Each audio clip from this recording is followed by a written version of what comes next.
দুইটার সময় তওবা করে লাভ নাই। একটা হচ্ছে মৌতের যন্ত্রণা শুরু হয়ে গেলে, মৃত্যুর যন্ত্রণা শুরু হয়ে গেলে আগে পা থেকে শুরু হয়ে আস্তে আস্তে গলার দিকে আসে।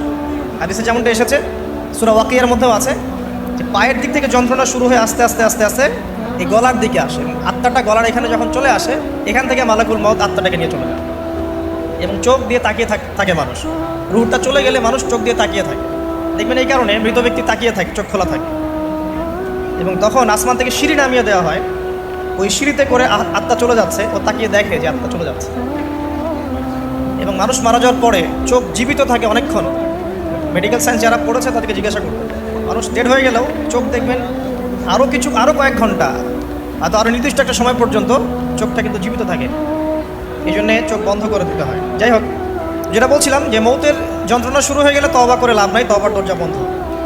আর পশ্চিম দিক থেকে সূর্য উঠে গেলে তওবা করে লাভ নাই, তওবার দরজা